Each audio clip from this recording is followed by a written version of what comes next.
Well, first of all, I have to make it clear that it appeared from 2021 that the deck was stacked against Nnamdi Kanu. The system, the entire system seemed to be against him, against what he was doing or what he was saying.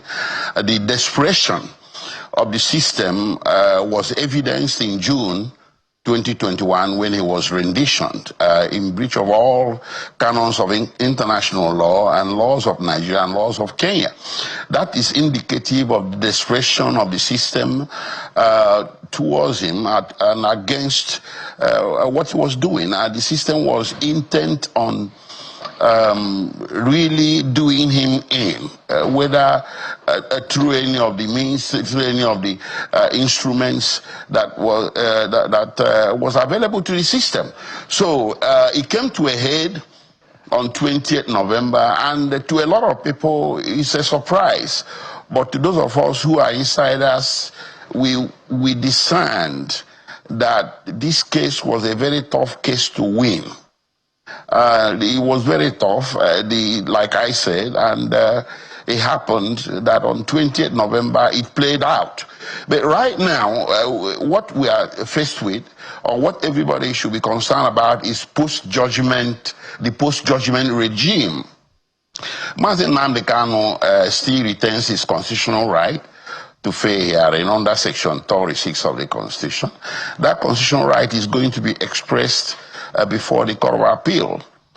Or perhaps there could be some post-judgment maneuvers that could be made before the High Court. But for now, it is known, well known to the whole world and to the court, the High Court, and to everybody else who is a stakeholder in this case, that Nnamdi Kanu has no legal counsel. So as I speak, he still represents himself. But see, after the sentencing, I was surprised, and I think everybody else who was monitoring this case was surprised that he was plucked from Abuja and taken all the way to Sokoto, which is in the northernmost part of northwest Nigeria. So you begin to ask, how can he effectively prosecute his appeal, or even take the initial steps towards initiating his appeal? Initiating an appeal is not an easy thing to do. He has to file a notice of appeal, he has to request for the transcripts of the record of proceedings before the High Court, pay for them, review them, and do all sorts of things, all sorts of activities that will now play out before the Court of Appeal. And these things require his personal, physical presence to get these things accomplished, unless he hires a lawyer. And up to this point, he hasn't indicated that he's going to hire any lawyer, or he has not made known to anybody that he has hired any lawyer. So you begin to wonder whether he will be able to prosecute this appeal from his prison location in Sokoto. The Sokoto division of the Court of Appeal doesn't have jurisdiction over this case. It's the Abuja division. So putting him in Sokoto, I know it's true. It is not the fault of the judge. It is the fault of the executive branch. Once someone is sentenced, it becomes the property of the executive branch, in particular the correctional service. So that decision to put him in Sokoto perhaps did not take into account these concerns that I'm expressing. It is very insensitive to his rights. Prisoners do have rights.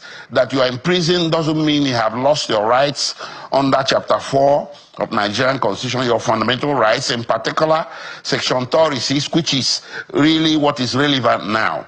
Can Nnamdi Kanu effectively prosecute his appeal or even initiate it from that location in Sokoto? The answer is no.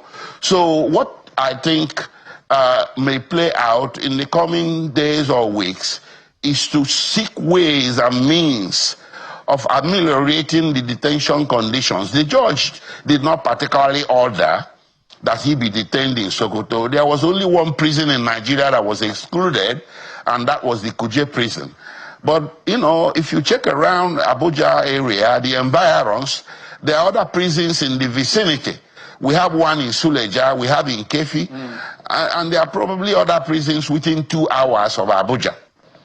Those prisons would have been much better locations for detaining Mazi Nnamdi Kanu to ensure that he's close enough to his relatives who are known to be in Abuja, his legal consultants if he still wants to deploy their services. Also, is also very close to the Court of Appeal in Abuja, which has jurisdiction over this matter, and so on and so forth. So we're looking at a situation where his right to appeal is being complicated by the current location of his imprisonment.